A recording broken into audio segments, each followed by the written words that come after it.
लाल mahogany के बंद दरवाजों के पीछे नवविवाहित दंपति पहली बार सच में अकेले थे। जुफेन बिस्तर के किनारे बैठी थी और शूजुन कुछ दूरी पर खड़ा उसे देख रहा था। दोनों की नजरें एक दूसरे पर टिकी थीं, लेकिन जैसे वे एक दूसरे को नहीं, अपने भीतर के तूफान को देख रहे हों। जुफेन अपनी भावनाओं से जिद्दी लड़ाई लड़ रही थी और शूजुन अपने मन में उठती चाहत को दबाए खड़ा था। कमरे में इतना सन्नाटा था कि मानो हवा भी रुक गई हो। समय जैसे थम गया था। जुफेन की पीठ पर पसीना उभर आया, लेकिन वह हिली नहीं।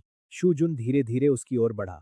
हर कदम के साथ उसकी उपस्थिति और भारी होती गई। जुफेन की सांसें अटक गईं। जब वह बिल्कुल पास आया तो उसने बहुत हल्के से अपना माथा उसके माथे से छुआ दिया। जुफेन का पूरा शरीर तन गया। दूरी इतनी कम थी कि अगर उनमें से कोई एक भी थोड़ा सा आगे बढ़ता तो उनके होंठ छू जाते। शूजुन ने उसकी घबराहट साफ पढ़ ली थी।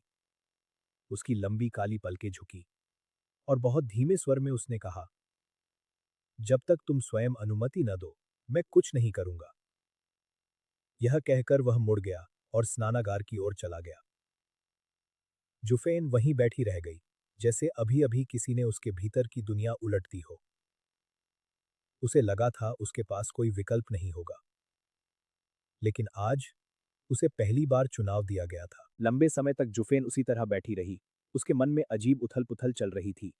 लीची, सफेद लोमड़ी का मुखौटा, झंकारता हुआ क्रिस्टल आभूषण। और अब यह, क्या उसने कभी सच में उसका धन्यवाद किया था? शायद नहीं। उसकी उंगलियां अनजाने में एक दूसरे में उलझती रहीं। अंततः उसने शाओरू को बुलवाया, भारी विवाह वस्त्र और गहने उतरवाए, और फिर चुपचाप दर्पण के सामने बैठ गई। अब उसके सामने सबसे कठिन प्रश्न था, अगला कदम क्या हो? तभी पीछे से एक ठंडी लेकिन परिचित आवाज आई, क्या सोच रही हो? जुफेन ने सिर उठाया। शूजुन लौट आया था। उसके बाल अभी भी थोड़े गीले थे और कंधों पर ढीले बिखरे हुए थे। उसने साधारण गहरे रंग का वस्त्र पहन रखा था, जो उसकी गर्दन और चौड़े सीने की रेखाओं को बस इतना दिखा रहा था कि जुफेन की नजरें तुरंत नीचे गिरने से रोकनी पड़ी।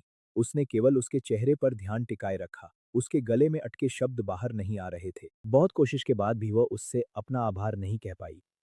उसे ऐसा लगता जैसे वह ऐसा करेगी तो अपना दिल उसकी हथेली पर रख देगी। इसलिए उसने बस धीमे से पूछा, बिस्तर के बारे में? शू जुन ने बिना किसी झिझक के उत्तर दिया, हम बस साथ सोएंगे। अलग कमरे या सोफे की बात मत करना। जब तक तुम कुछ नहीं चाहती, कुछ नहीं होगा। शाओ हुआ। उसका स्वर इतना सामान्य था कि जैसे यह कोई बड़ी बात ही ना हो। जुफेन ने न हामी भरी न इनकार किया। वह बस बिस्तर की ओर चली, अंदर की तरफ दीवार के पास जाकर लेट गई और उसे अनदेखा करने लगी। शुजुन ने धीमे से हंसकर उसकी करवट लेती देह को देखा और फिर पास आकर उसके बाजू में जगह बना ली। जाते जाते उसने उसकी कमर के पास उंगली से हल्का सा गुदगुदाया। जुफेन चौंक कर उछल पड़ी और उसे घूरने लगी। शुजुन के चेहरे पर साफ मजा दिखाई दे रहा था। सुबह जब जुफेन की आंख खुली तो वही कक्ष था, वही बिस्तर, और उसके वस्त्र पूरी तरह वैसे ही थे। शुजुन वहां नहीं था। कुछ क्षण तक वह छत को देखती रही, फिर उसके भीतर एक अजीब सी चिढ़ उठी। वे सच में कुछ भी नहीं कर पाए थे, और उससे भी बुरा यह था कि वह खुद क्यों किसी बात की उम्मीद कर रही थी। वह झुंझलाकर बैठ गई। उसी समय शुजुन भीतर आया। उसने गहरे नीले वस्त्र पहन रखे थे। जुफेन बिस्तर पर बैठी अपने उलझे बाल संभाल रही थी। खुले बालों में वह पहले से भी अधिक कोमल और छोटी लग रही थी। शूजुन उसके सामने आकर बैठ गया, उसकी एक लट उंगलियों में लेकर धीरे से छोड़ दी और पूछा, सुबह सुबह इतनी नाराज क्यों हो? जुफेन भला उसे सच कैसे बताती, इसलिए उसने आधा झूठ बोल दिया, मुझे भूख लगी है। कुछ पल तक शूजुन उसे देखता रहा और फिर अचानक खुद ही हंसी में टूट पड़ा। उसने हाथ पर थोड़ी टिका ली और मुस्कुराकर कहा, तुम बिल्कुल पहले जैसी हो। जुफेन ने तुरंत उसका चेहरा दूर धकेलते हुए ठंडे स्वर में कहा, बिल्कुल नहीं। लेकिन उसकी झेप अब छुप नहीं रही थी। इसके बाद जुफेन स्नानागार में तैयार होने चली गई। अब वह विवाहित थी, इसलिए उसके बाल पहले की तरह खुले नहीं रह सकते थे। उसने साधारण जेडपिन से बालों को ऊपर बांधा, हल्का सा श्रृंगार किया और हरे रंग के सादे वस्त्र पहनकर बाहर आई। जैसे ही वह सेवकों के बीच से गुजरी, सबने झुककर कहा, शिया वांगे और शिया वांगफेई को प्रणाम। यह नया संबोधन सुनकर जुफेन एक क्षण को ठिठक गई। उसे इसकी आदत नहीं थी। वंश पूजा कक्ष में कुल 7 लोग उनका इंतजार कर रहे थे। शू परिवार उस युग के मानकों से देखा जाए तो पहले ही छोटा था। इस घर की परंपरा दुर्लभ थी, एक पुरुष एक पत्नी।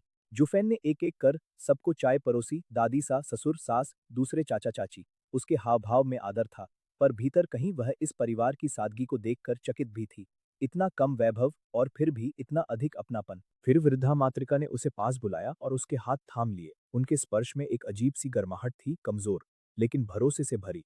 उन्होंने उसके हाथों में एक लाल सफेद जेड कंगन पहनाया जिस पर शू अंकित था।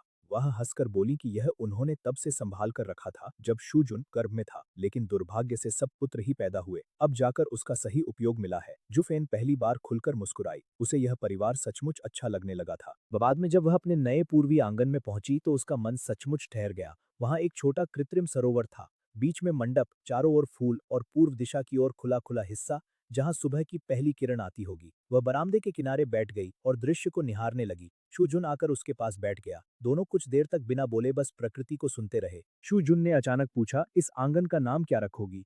जुफेन ने कुछ देर सोचा, फिर धीरे से कहा, मुझे नहीं पता।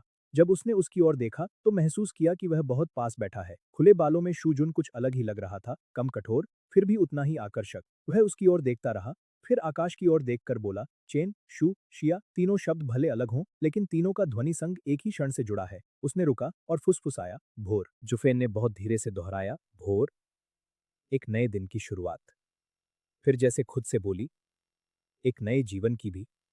शूजुन मुस्कुराया और बोला, भाग्य हमें भोर में साथ लाया है। जुफेन ने हल्की मुस्कान के साथ उसे मीठी बातें बनाने वाला कहा और अंततः मान गई। उस आंगन का नाम रखा गया दौन आंगन। विवाह के तीसरे दिन वे चेन निवास गए। पिता और भाई ने जुफेन को ऐसे पकड़ा जैसे अभी छोड़ देंगे तो वह सचमुच दूर चली जाएगी। उन्होंने तरह तरह के बहाने ढूंढे कि वह कुछ और देर रुक जाए। जुफेन की आंखों में एक छिपा हुआ दुख उतर आया। अब वह इस घर में बेटी होकर यूं ही नहीं लौट सकती थी। विवाहित स्त्री का मायके बार बार आना दोनों परिवारों की प्रतिष्ठा पर प्रश्न चिन्ह बन जाता। इसलिए उसने हर चेहरा, हर आवाज, हर छोटी आदत को अपने मन में गहराई से बसा लिया। वापसी के रास्ते में शूजुन ने उसे चुपचाप तरह तरह की चीजें खिलाई। बर्ड्स नेस्ट, छोटे बादाम के केक, कीवी मिठाइयाँ। उसने सांत्वना देने के लिए शब्दों का सहारा नहीं लिया, बस भोजन का। और अजीब बात यह थी कि यह तरीका काम कर गया। अगले 2 सप्ताह में वह लगभग हर समय उसके साथ रहा। पहले जुफेन उसके साथ खींचती रही, फिर उसे हवा की तरह नजरअंदाज करने लगी और फिर धीरे धीरे उसके साथ शतरंज खेलने लगी। अकेले खेलने से तो यह बेहतर था। शतरंज ने उन्हें एक दूसरे को नए रूप में दिखाया। जुफेन जीतती भी थी, हारती भी थी, लेकिन बहुत मामूली अंतर से। शूजुन ने पहली बार उसकी बुद्धि को पूरी गंभीरता से पहचाना और जुफेन ने महसूस किया कि सामने बैठा यह आदमी सिर्फ योद्धा नहीं, बल्कि रणनीति में उसका समकक्ष है। जब उसने मुस्कुराकर कहा, पत्नी, तुम मुझे हर दिन चौंका देती हो, कल क्या नया होगा? तो जुफेन ने चाय का घूंट लेते हुए बस ठंडे स्वर में कहा, कुछ नहीं। लेकिन अब वह उसके मुंह से पत्नी सुनकर पहले जितनी असहज नहीं होती थी। एक दिन जब आंगन में बेर के फूलों की पंखुड़ियां बिखरी थीं, जुफेन ने बहुत धीमे स्वर में पूछा, यह शांति कितनी देर चलेगी? शूजुन ने कुछ नहीं कहा। वह बस उसके पास आया, झुका और बहुत धीरे से अपना माथा उसके माथे से टिका दिया। उसकी लंबी पलकें उसके चेहरे को छू रही थीं। उसने फुसफुसाकर कहा, मूर्ख स्त्री। इस बार जुफेन ने उसे दूर नहीं किया। दोनों जानते थे जल्द ही कुछ आने वाला है और जब आएगा तो उससे निपटना ही होगा। ऐसे ही 2 शांत सप्ताह बीत गए। फिर शूजुन पूर्वी प्रशिक्षण शिविर के लिए लौट गया। शहर में वह यंग जनरल शूजुन और द्वितीय श्रेणी के ड्यूक के नाम से जाना जाता था। शिविर में बस बॉस था। उसके जाने के बाद जुफेन की दिनचर्या ऊपर से वही रही, सोना, खाना, अभ्यास, फिर सोना। लेकिन 5वें ही दिन उसने एक ठंडे, नीले सवेरे में स्वयं को अजीब अकेलापन महसूस करते पाया। भोर से पहले वह बरामदे के किनारे बैठी थी। बेर का पेड़ अब फूलों से खाली था, नई पत्तियां आने लगी थीं। उसने बहुत धीमी, लगभग खाली आवाज में पूछा, श्याओरू, क्या यह आंगन पहले भी इतना शांत था? श्याओरू के चेहरे की मुस्कान उसी क्षण उतर गई। उसने अपनी मालकिन की आंखों में अकेलापन देख लिया था। वह भागी भागी मिठाइयां ले आई, कस्टर्ड टार्ट, केले के रोल, क्विलिंगाओ, पर जुफेन ने बस एक नजर डाली और कहा, बाद में। श्याओरू ने हार नहीं मानी। उसने हंसकर कहा, मिस, यह आंगन अकेला नहीं है। मैं हूँ, पक्षियों की आवाज है, इस घर के लोगों की आहट है। जुफेन ने उसकी ओर देखा और अनायास ही मुस्कुरा दी। उसी दिन बाईलान चाय पर आई। उसने जुफेन को देखते ही बिना भूमिका के कह दिया, तुम उसे पसंद करती हो। जुफेन ने तुरंत इनकार किया। बाईलान ने भी उतनी ही तेजी से उसका झूठ पकड़ लिया। बाईलान ने गहरी सांस लेकर कहा, मुझसे झूठ बोलो, ठीक है, लेकिन खुद से मत बोलो, सबसे ज्यादा उसी से चोट लगती है। जुफेन का हाथ, जिसमें वह ब्रश पकड़े थी, एक क्षण को रुक गया। उसने विषय बदलते हुए बात मिंगशी पर मोड़ दी और कहा कि उसका भाई बाईलान को पसंद करता है। बात वहीं से उलट गई। अब बाईलान सफाई देने लगी कि उसे कोमल स्वभाव वाले पुरुष पसंद नहीं। दोनों ने एक दूसरे को छेड़ा, टोका और अंततः वही पुरानी बात फिर हवा में तैरती रह गई। जुफेन अपने दिल से भाग रही थी। 3 महीने बीत गए। शूजुन अभी भी पूर्वी शिविर में था। इस दौरान उसने जुफेन को कई पत्र भेजे, कभी प्रेम कविता, कभी मैदानों का वर्णन, कभी सैनिकों की ऊंची पुकारें। कभी सूखे पत्ते, कभी हेयर पिन, कभी अपने फटे हुए लबादे का टुकड़ा। उसके पत्र हर बार पहले से अधिक अजीब होते जा रहे थे और जुफेन चाहकर भी उनका इंतजार करने लगी थी। एक दोपहर शाओरू मुस्कुराती हुई एक बड़ा थैला और पत्र लेकर आई। भीतर दर्जनों पकी हुई लीचियां थीं। तभी जुफेन को याद आया, गर्मी आ चुकी है। वह हल्के से हंसी और पत्र खोलकर पढ़ने लगी। पहले ही अनुच्छेद में शिकायतें थीं, धूप की, सैनिकों की बदबू की, और यह तक कि उसे जुफेन के क्राइसेंथेमम जैसी सुगंध की याद आ रही है। जुफेन ने झुझलाकर भौहें चढ़ाईं, लेकिन उसके होठों पर मुस्कान आ ही गई। पत्र के अंतिम शब्द थे, आशा है तुम्हें फल पसंद आएंगे। तुम्हारा प्रिय पति। जुफेन बहुत देर तक उस पंक्ति को देखती रही। क्या उसे उत्तर देना चाहिए? उसका मन दो भागों में बटा हुआ था। तभी शाओरू ने धीरे से कहा, मिस, यह 5वां पत्र है। यदि आप एक बार उत्तर भेज दें तो यंग मास्टर बहुत खुश होंगे। जुफेन ने तुरंत कठोर स्वर में पलटकर पूछा, मुझे उसकी खुशी से क्या लेना देना? लेकिन शाओरू चुप रही। वह जानती थी यह क्रोध नहीं, इनकार है। आखिरकार जुफेन ने लंबी सांस ली, ब्रश उठाया और उत्तर लिखा। उधर पूर्वी शिविर में चमड़े के बड़े तंबू के भीतर शूजुन युद्ध की तैयारी में डूबा हुआ था। उनके सामने कूजू का खतरा था और अब युद्ध लगभग निश्चित लग रहा था। तभी एक दूत भीतर आया और बोला, बॉस, शिया वांगफेई का पत्र। शूजुन के चेहरे पर पहली बार वैसी मुस्कान आई कि दूत ही सहम गया। वह ऐसी मुस्कान तो केवल तब देखता था जब उसका सेनापति अपने शत्रुओं के सिर काटता था, मगर इस बार उसमें कोमलता थी। पत्र के साथ एक नीला सुगंधित थैला भी था जिस पर फीनिक्स काढ़ा गया था। उसमें क्राइसेंथेमम और हल्की जड़ी बूटियों की खुशबू थी, ठीक वैसी ही जैसी जुफेन से आती थी। शूजुन ने पत्र खोला और भौहें सिकोड़ ली। उसने वही पुराना पत्र वापस भेज दिया था। वह लगभग उसे फेंक ही देता कि तभी उसकी नजर नीचे मुड़े हुए कोने पर पड़ी। जब उसने उसे खोला तो उसके चेहरे पर इतनी उजली मुस्कान खिली कि वह खुद हल्का सा हंस पड़ा। उस मुड़े हुए कोने में बस एक शब्द लिखा था, परेशान करने वाले, और उसके नीचे एक बहुत ही खराब सा चिढ़ा हुआ छोटा सा चेहरा बना था। शूजुन कुर्सी पर पीछे झुक गया, पत्र को ऊंचा उठाकर उसी को देखता रहा और हंसता रहा। यह उत्तर छोटा था, लेकिन उसके लिए किसी प्रेम पत्र से कम नहीं।